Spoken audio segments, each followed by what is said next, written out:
When a professional hobo decides to take a nap, he has no idea he's going to wake up a little bit late. Nearly 2 decades late. And then we meet a troubled young man who's having a hard time at school and at home. His parents don't know what to do. They're about to involve law enforcement to see if maybe that will stop their rebellious teenage son. But little does anyone know that there's another visitor waiting to meet this boy. One from beyond reality. Today on Dead Rabbit Radio.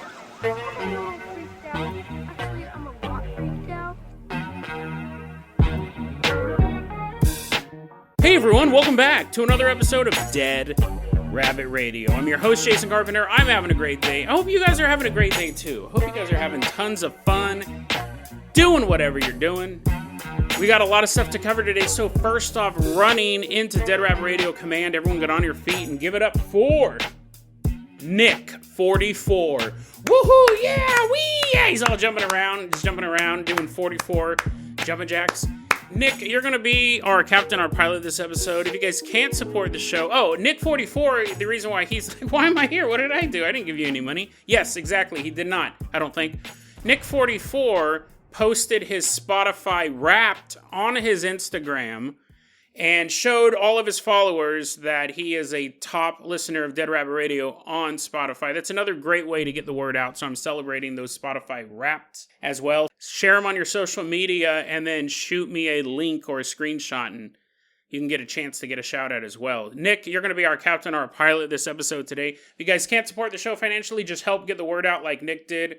Tell your friends, tell your family, tell everyone you know Dead Rabbit Radio is your favorite paranormal show. You can also vote in the Paranormal Podcast of the Month. The link is in the show notes. That helps out a lot as well. It's very targeted marketing, so that really, really helps. Nick 44, I'm going to go ahead and toss you the keys to the Hare hovercraft.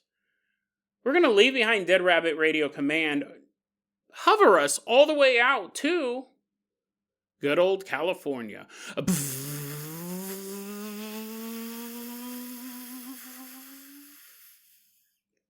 Nice leisurely glide in a hovercraft. It's kind of kick back, right? Kind of kick back and relax. I guess you can do that in a new vehicle. I don't know why. Maybe because I imagine a hovercraft's like riding on a mechanical pillow. I'm sure all vehicles are relaxing in one way or the other, as long as you're not driving. We're headed all the way down to California. Specifically, we're headed to Tehachapi, California. The year is 1919, so super old-timey. Everything's sepia-toned. People are moving quicker. Charlie Chaplin's running around doing stuff. He actually was alive. I'm sure he was running around doing stuff back then, not just film stuff. We're in Tehachapi, or near Tehachapi, California. It's nighttime. And we see this bum walking down the street. He's like, dun-ba-dun-da-dun. I'm a bum. I'm just a bum. I mean, he probably doesn't have a theme song. He's really down on his luck. I don't think he's like, I lost everything I own. Time to write my own theme song so I can sing it to myself while I wander from town to town. I'm a hobo, man. He's walking down the street. This guy's name is Mike Childers.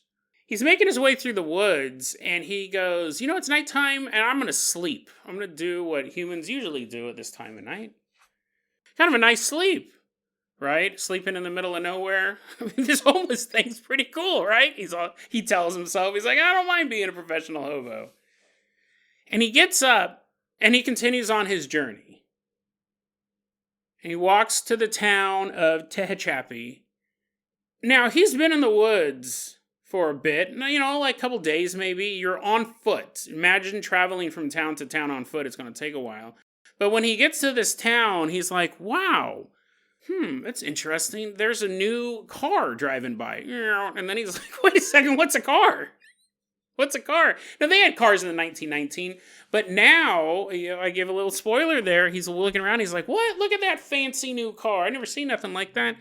What? That woman's wearing clothes, dresses and stuff. What? I never saw. He's not an idiot. He actually knows the point. Okay. He's not a moron. He's like, pancakes? Pancakes? Where I come from, we only had cakes and pans. He's in the year 1934. I don't think time really changed that much. He's like, I wonder how Germany's doing right now. It was a pretty good country back in 1919. It's 1934, and he finds that out. He's walking through town. He's seeing all of these clues, and he goes, something's wrong. Something's wrong. I don't know if he did a glance at a local newspaper and was like, what? It's 1934. Or if he ran up to someone and says, what day is it? What day is it? And they said a Monday, and he goes, no, the year. And then they told him. I don't know exactly how he found out that the year was 1934, but he does come to realize that he had been asleep for 16 years. Which is impossible. As nice as that sounds, that's impossible. And here's the thing. I don't know how much you know about American history. I don't know a ton of it. But he falls asleep in 1919. He's a hobo. 1934 is in the middle of the Great Depression. There were a lot of new hobos. That might have been how he figured it out. He's like, why are all these homeless people walking through this city? It's 1934. If you're going to appear in any time period, maybe not then. Because things aren't going to get better for a while. It's going to get pretty hairy there. For pretty much the rest of the decade and further. So he realizes he's in the year 1934. He doesn't know how he got there. The last thing he remembers is falling asleep. Apparently, this was a minor media sensation at the time. I don't know if Mike Childers was able to prove that he was from the year 1919. Probably not. I mean, how would you do that? How would you do that? Apparently, it was a minor media story at the time, and then just kind of disappeared. Not him. He didn't literally disappear, but the story just kind of died down. The next reference we have to Mike Childers is actually in the year 1990. Apparently, there is a man named Dr. Denton Schaefer who had a talk show. Hold on, I know you're getting ready to Google that name. I'm way ahead of you. Dr. Denton Schaefer had a talk show, and he was talking. This episode was about repressed memories. And Mike Childers saw this episode, so he'd still be alive. I can hold your questions till the end. You're like, wait a second, what? A guy who was probably at best a teenager in 1919 is still alive in 1990, Jason? Well, he did remember, he did sleep through about 16 years of his life. He writes a letter to Dr. Denton Schaefer about what happened to him. He goes, I fell asleep in this tree and I woke up. It was the year 1934. If anything, if anyone's a candidate for learning about repressed memories, it's me. And Mike included some news clippings, some newspaper clippings from the time, 1934, when this all happened. So Dr. Denton Schaefer apparently met with Mike, and they were working on uncovering these memories that he may have had.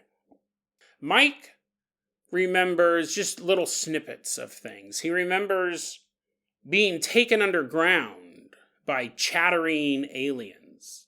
And while he was down there, he had his brain removed. And there's not really a follow-up. They're like, okay. There's no follow-up. Nothing's going to beat that. Having your brain removed. Assumedly, they put it back. He's all knocking on his head. It's all hollow. He's all, see, Doc, no brain up here. They surgically removed his brain. We assume that they put it back. And he also visited, or they sent him to, quote, alien realms, unquote. When Dr. Denton was looking into his claims, there was signs of cranial surgery on Mike. There was markings or scarring that would make it look like at some point someone had cracked his skull open and put it back on. Which would really, I mean, I don't want to say it was impossible in the 1920s, but probably not impossible, but it's probably not successful either. You probably weren't recovering from having your skull cap popped off and then put back on in a healing. Now, here's the thing about me. I love the idea of traveling into the future. The story of Rip Van Winkle, which I never read as a kid. People just told me it, and I was like, wow, that sounds amazing. I never read it. The story itself is kind of lame. Like, I think he falls asleep on a tree.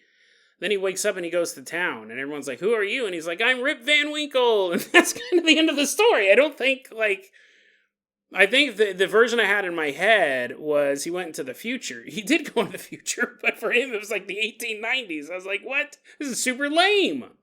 I've always been fascinated with the idea of teleporting into the future. The past would be fun. I'm not going to knock, running around with a sword, cutting the head off the Black Knight to win the maiden's love. I'm not going to poo-poo that. But I'd much rather go into the future. That coupled with my love of sleeping, I love taking naps. I've always thought that would be amazing to fall asleep and wake up 100 years in the future. So this story is near and dear to my heart. Like when I found this, I was like, what? Oh, dude, it's just like me. I'm also a hobo. And I love taking naps. So I really dug into this one. I found this on I found this on thinkaboutitdocs.com. And because they mentioned minor media reports, I go, there has to be something more to this story. So I started looking into it. Found out about Dr. Denton Schaefer. But I couldn't find him. I couldn't find any mention of him. Any mention of any of this story anywhere else. But one other place. This is really weird. I don't even know how to process this in my brain. Found it on thinkaboutitdocs.com. They're really good about citing their sources. With this story, they said it came out of a book called Close Encounters, World of the Strange. It's like, okay. But as I kept looking for Dr. Denton and this story, I found another book that this was mentioned in. It was a book called The Inlooker at Full Stretch. I don't understand what that title means either. The Inlooker at Full Stretch. It's a self-published novel. I think it's part 2 of 3. But it might be standalone. It's a self-published novel by Terry Tumbler. And he cites, I guess in his book, which I have not read, it sounds fantastic, we'll get to that in a second. But in his book, he also cites this story. So in his book, I don't know if Mike Childers plays a part in it or what. I know this is super confusing, right? You're like, wait a second, so this is a fictional book. But he cites his sources because maybe in the book, a guy goes, hey, did you ever hear about that hobo? And I don't know. I really want to read this book.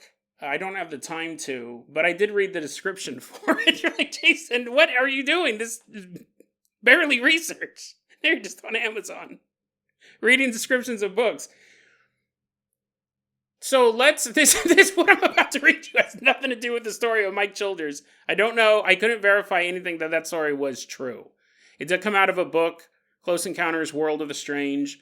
It may be true. I just wasn't able to find any proof that it was for sure. I wasn't able to find any news articles or anything like that. I could just find references to the book, Close Encounters, World of the Strange, the thinkaboutitcom article, and then Inlooker at Full Stretch. This is the plot of Inlooker at Full Stretch.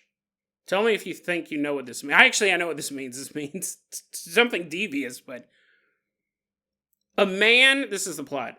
A man finds that he has a very special talent. I'm reading this verbatim. It is to take over other people's souls and possess their bodies as if they were his own. As he becomes increasingly aware of his abilities, he first uses them to mete out justice to mentally warped criminals. Okay, I'm on board, right? A little vigilante action, almost like a superhero book. Okay, so he's the good guy, right? This character is a good guy. As he becomes increasingly aware of his abilities, he first uses them to mete out justice to mentally warped criminals. And then undertakes sexual adventures. Some of them foiled. Okay, so I don't know. I don't know if it's a Porky's Revenge of the Nerd-esque slapstick comedy after he's like, well, I've gotten rid of all the mentally warped criminals in town. Now I'm going to go on a panty raid. Maybe it's innocent, but when you add the words, some of them were foiled. That makes me think he's trying to do something bad, and the forces of good stopped him. I don't know. Aren't you intrigued, though? I really, really need to read this book. This is far beyond the Mike Childers sleeping into the next 2 decades story. And then undertakes sexual adventures, some of them foiled. Growing tired of trivial pursuits, this continues, he embarks on a life of crime, intent on accumulating serious amounts of money. Whilst, that's his word, whilst fleecing the wealthy, he comes across an alien hidden among us. Impressed by the seamless transport system on its own planet, he decides to emulate it on planet Earth.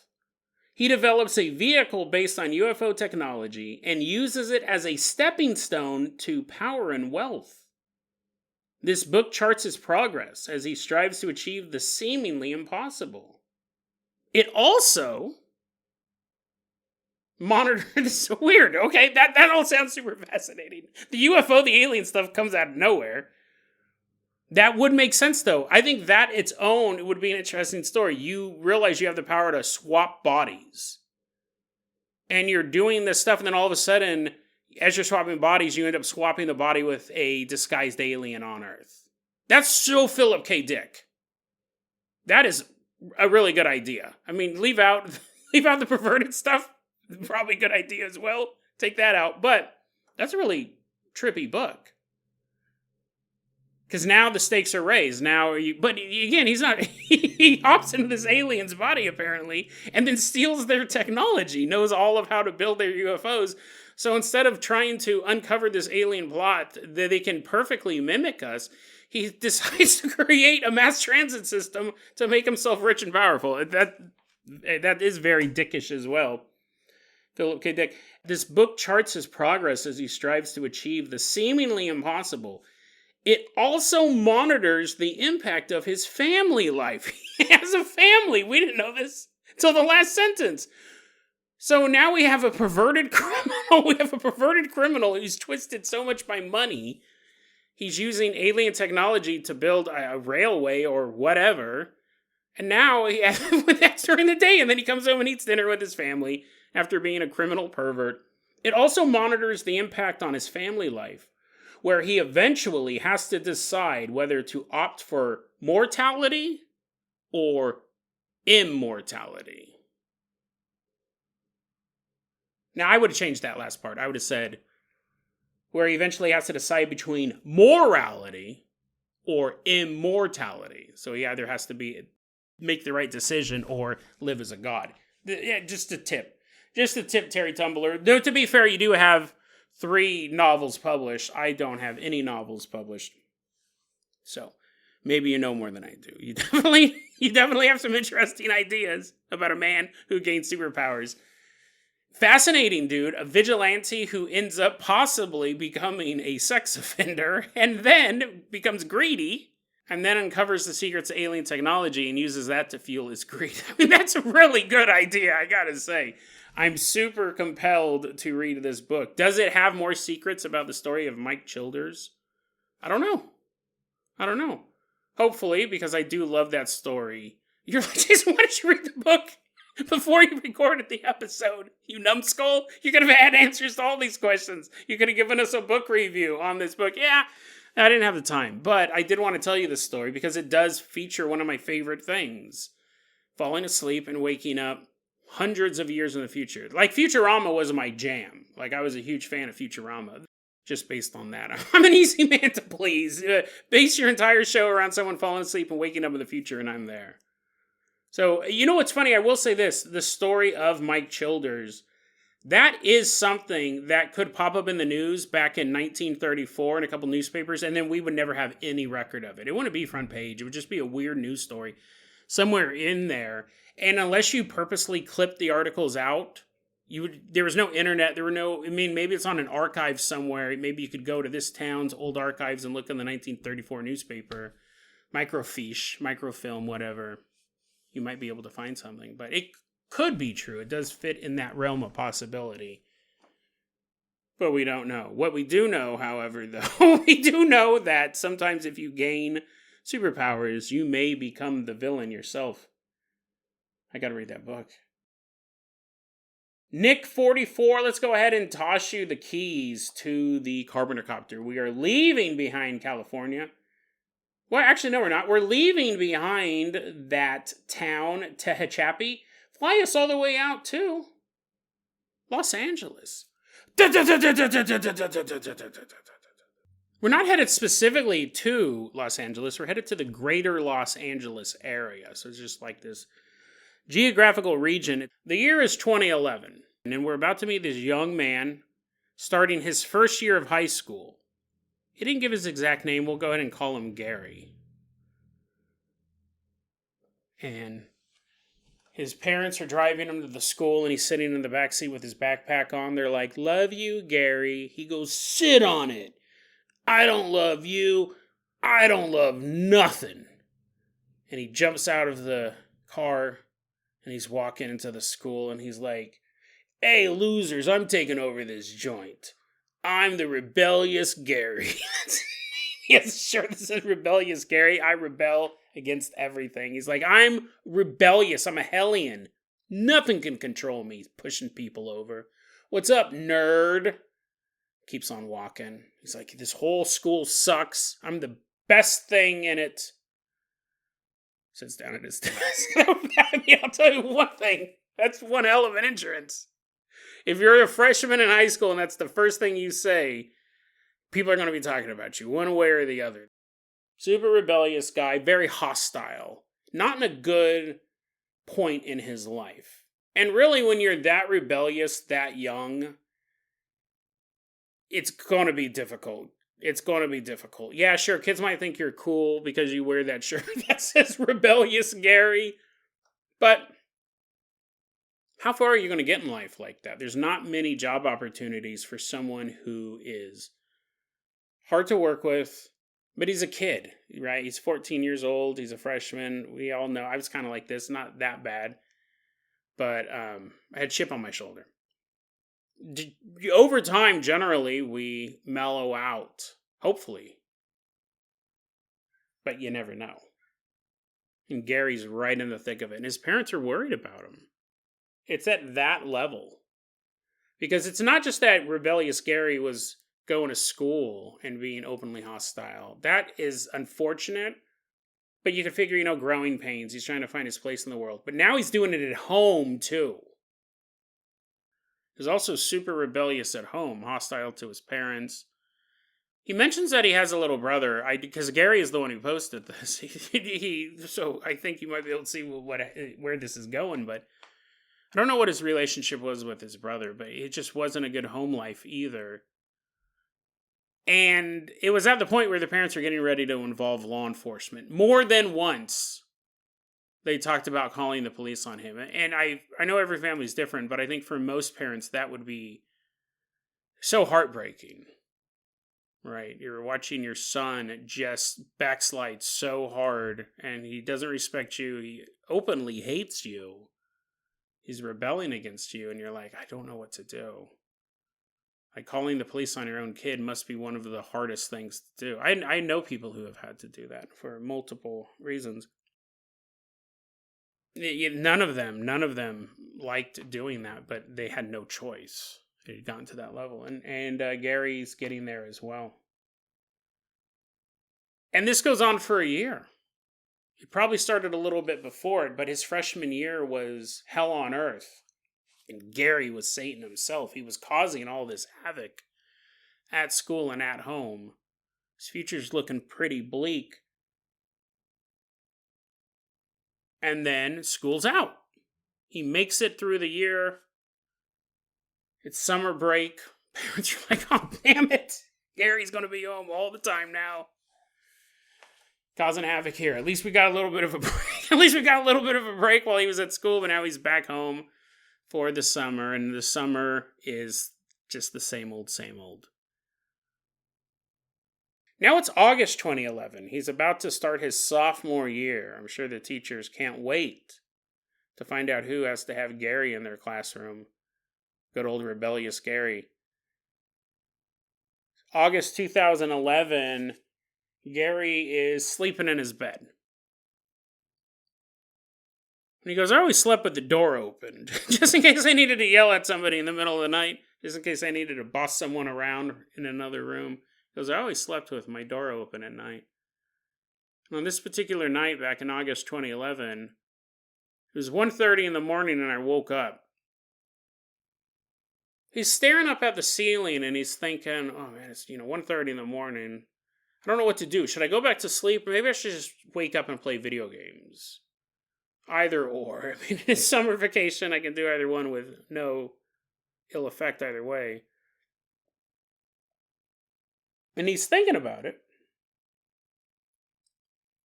And he begins to hear the sound of faint footsteps walking down the hallway outside of his room.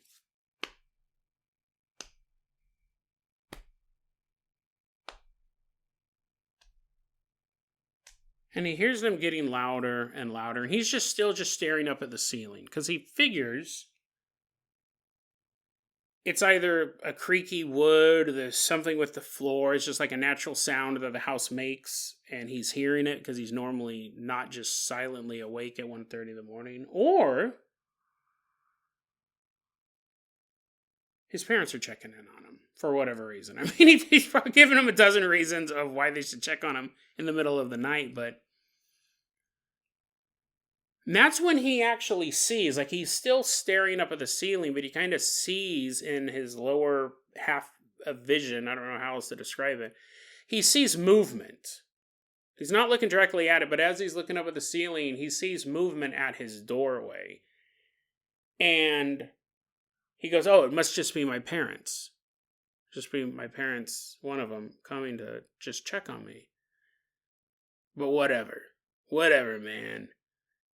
So he doesn't acknowledge his parents standing at the door. He's just looking up at the ceiling. He's waiting for him to say something. Minutes pass. And he kind of looks. He's still laying on his back, but he kind of looks over with his eyes and he can see a shadow standing at the door. But he can't figure out why his parents haven't said anything. So he sits up in bed. And when he sits up, he's looking straight out the door. He realizes it's not his parents. Either one of them. It's a shadow. It's a shadowy form that is kind of what he saw earlier, just caught a glimpse of it when he was laying on his back. But now that he's sitting up, he's looking at the shadowy form, and slowly it begins to take a more solid physical shape. He said it was tall, about 7 to 8 feet tall. But it was thin, with long, gangly arms that reached down to the floor.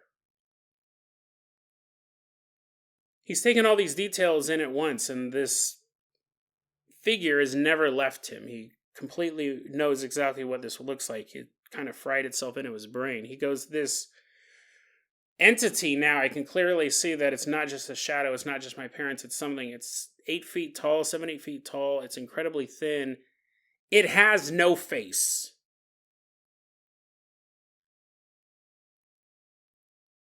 It has no face, but its skin is this very, very pale complexion.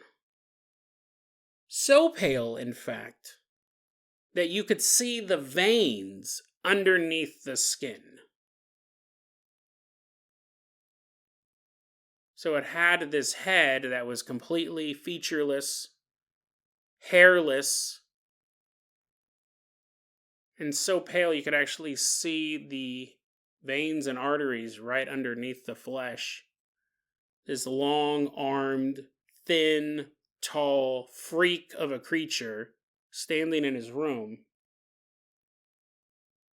wearing what Gary would call old-fashioned clothing. It was wearing a old man sweater. It was wearing this sweater that was cream-colored with random paint splashes on it.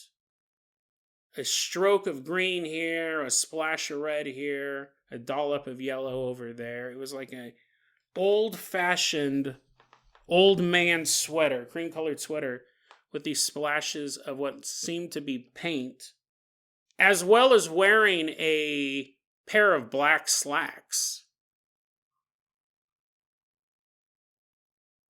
And this entity was just standing in the doorway staring at Gary.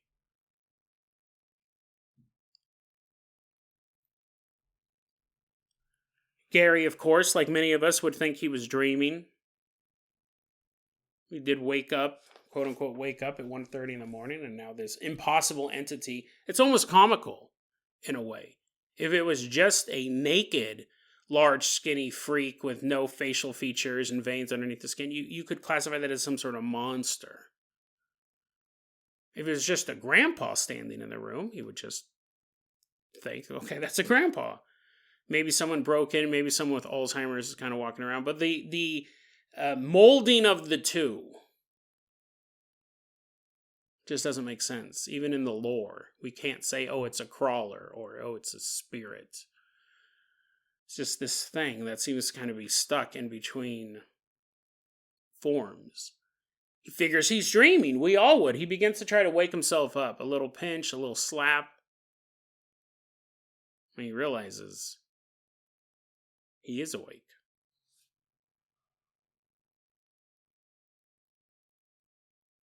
Gary throws the blankets over his head. This high school freshman turned sophomore, this rebellious punk who had everyone around him on edge, is reduced to the behavior of a child scared of the dark. Gary throws the blanket over his head and tries to scream. But he can't. Not because of any sort of paranormal force stopping it. He said, I was too terrified to scream. He was scared beyond all comprehension, and this thing was in his room. He was alone, hiding under his blankets.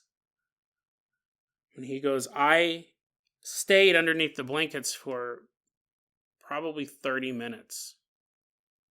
Terrified that something was going to happen. Knowing that something was going to happen. What was this entity? Why was it in here? But after 30 minutes, he peeks from underneath the blanket. And it's gone. Gary, the surly teenager, runs down the hallway towards his parents' room for safety. Right? 100% reduced to the behavior of a young child. Runs down the hallway to his parents' room and wakes them up screaming, there's something in my room. There's something in my room. I saw something. Oh my God, it's so terrifying. As parents, especially with a child like Gary, you would assume he was on drugs. He had some sort of bad reaction to something because you know he's already headed in that direction just being who he is. But no, he wasn't on drugs.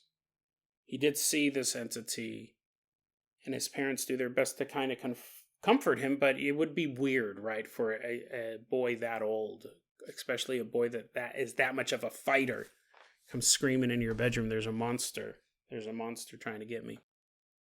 Gary never saw it again. He never saw it again. But interestingly enough, his younger brother did. a couple years later, Gary's younger brother woke up in the middle of the night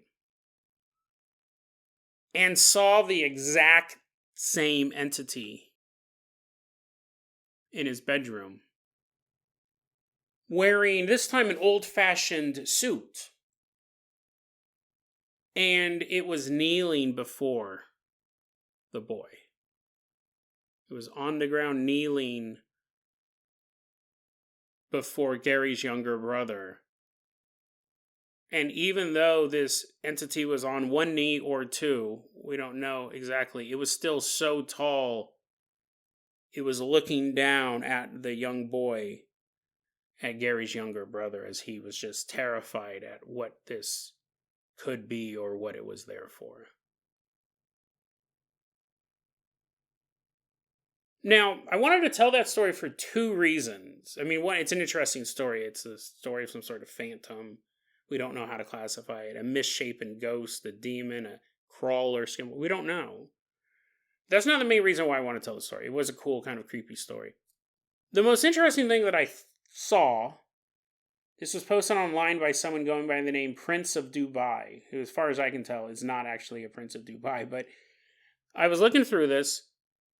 Gary was telling this story, and he included this detail at the ending. He said, strangely enough, after encountering the entity, he's talking about his own experience with it. Strangely enough, after encountering the entity, my mother said that I had changed drastically for the better. That's really interesting footnotes of this story. Like, that's something. Now we're getting into the really weird stuff. Seeing a creature in the middle of the night in your house, I mean, it's terrifying, right? It is scary. It can happen, but that's more than this. He had a profound change in his attitude and the way he acted towards others after encountering this. I don't even know where to place it at that point. Are we now in the realm of like a guardian angel or a guidance entity? And it's weird because I could kind of see it in the sense that if he was, like, let's say he had a vision that he was dragged to hell, or a straight up like Scrooge's Christmas type of interaction with a spirit where he thought, if I don't change my ways, I'm going to end up like this. He doesn't say any of that. He goes, I saw it, I hid under my blankets, and then my behavior changed for the better. And what's interesting is he didn't say that. He didn't notice that. He said that later on, my mother said that I had changed drastically. So he must have changed in ways that he didn't even really notice he was changing. And it was things that outside observers were going, wow. Rebellious Gary is now just great Gary. Just a cool, normal dude. I mean, to include that detail, right? To drastically change for the better. I don't think it's that he became just a little less surly. Like, the home life calmed down. I would assume the school life followed as well. And he was no longer so hostile and full of hate. Because even he talks about that stuff in the past tense. I used to be like this, I used to be like that. So even Gary today can recognize his behavior is different. Pre and post encountering this entity, what does that mean? You could classify it as a family entity. It would possibly, if I had to classify it, and I think something like this might not be able to be classified, a grandpa or an older relative who was passed on, right, came and basically was trying to set Gary on a good path. But how does that account for having no face? How does that account for being so monstrous? And then also it visiting his younger brother years later, kneeling before like, what does any of this mean? What does any of this imagery mean? Very, very fascinating story about a phenomenon. This is something I don't even think we could say it was this, it was that. It's just something that happened that changed him. And then you go, why? Why did this event, why was there a post man with no face and a pre-man with no face, and a drastic difference in behavior. Very fascinating story, and I think you could probably come up with a lot of theories. I think my theory of it might be a male relative from the past seeing all the turbulence in Gary's life, wanting to visit him, but why he chose such a horrific form. How could he get the grandpa clothes right, the old man, the old-fashioned clothes right, but get the face so wrong? I don't know. Why would an entity that normally looked so hideous wear normal human clothing but get the wrong time period? I don't know. And as far as we know, this entity's only been encountered twice just by those two brothers. Fascinating story. Changed Gary's life for the better. Fascinating story. One footnote to this on it. The way I found out about this story was Gary posted it online and included an AI art generated photo of this monstrosity. And I'm telling you, this is not going to end well. I don't think it's smart for people to be doing this. I'm actually wondering if anyone's done this yet. Finding words to old spells. Like, oh, we have this inscription off this Latin tin can. And let's type this into the AI art program, see what pops up. Oh, yeah, no, I remember reading in The Witch's Hammer, that witch hunting book. What was it, from like the 1600s, 17? Let's go in and type in excerpts from that into an AI art program and see what pops up. I do not think it's a good idea to mix old world magic, the world of the paranormal, the world of the unknowable, the unseen, and throw it into a AI program. We don't know what's going to come out. Might just get a creepy picture. It might just be nonsense. But, I mean, listen, gateways, we worry about haunted closets. You just can stay away from your closet. Or you can basically maybe have a faith leader come out and bless it, exorcise it, whatever. Haunted houses, stay away from. If it's your house, there's stuff to do. Opening portals on your computer, we don't even know how you would fix that. We have no text or lore about what you would do with a haunted website, which I 100% believe they're out there. A haunted website. You know, it's the stuff of movies like The Ring and Pulse and all that stuff, but it would make sense because a website technically is a place. It's on a server. It has an address, a quote-unquote address. If you have a haunted website, just don't go to the website. But if people start typing in these old... I mean, it's crazy, right? I know people have done this stuff with biblically accurate angels. People can do it with demons. And again, we have the Western idea of what a demon looks like. Take the actual definitions of demons from back in the day and put them into an AI art program and see what pops up. Don't do that. I'm actually, let me rephrase that. Don't do that. Don't take old phrases from these old magical texts and put them into AI art programs, because you may be opening a doorway that's not a location that you can easily get rid of. You may create a cursed image and then you post it to Reddit and all hell breaks loose, literally in this case. I do not think it's smart. I understand Gary wanting to get an image of it. It did make me stop and read the article. Well, I probably would have read it anyways, because that's kind of my job at this point, but a lot of other people got them to stop and read this article. It's a shocking image. It's a creepy image, but just think for best practice, don't do this. Don't do this. Although I gave you even more ideas, you're scribbling them down. You're like, oh, yes. I'm going to go. I wonder what would happen if you took the entire Bible and ran it into... I'm sure there's a character limit. But if you just took Bible verses... See, I think that would pull off his story. If you put in the beginning, God created the heaven and the earth. If you took that and put it into a AI art program, it may just start cribbing stuff from biblical artwork from before. But if you took something from an old magical text, you just took phrases, I don't know if it'd have anything to pull of. It has to pull from somewhere. It has to pull from somewhere. So if it can't pull it from the surface web, where is it going to go? And yesterday we talked about demons hitching rides with dating people, right? Like, I'm sure there's in the dating pool, there's demonically possessed people. I assume they're always looking for a way in. Demons are always looking for a way in. I'm sure they are watching technology like this and rubbing their little demon hands. They're like, soon enough, we'll be able to... You're like, Jason, you are officially the old man. I'm not saying AI art programs are demonic themselves, but I think anything that's trying to influence humans will use any in they can get. And if you're actually typing in their names and their descriptions, that's a handwritten invitation. Not just to come into the AI art program and visit you, but to visit everybody who views that art. For a long time, we've talked about the idea of cursed images on the internet, and it's always been creepypasta. It's always been just a myth, but those days may be coming to an end.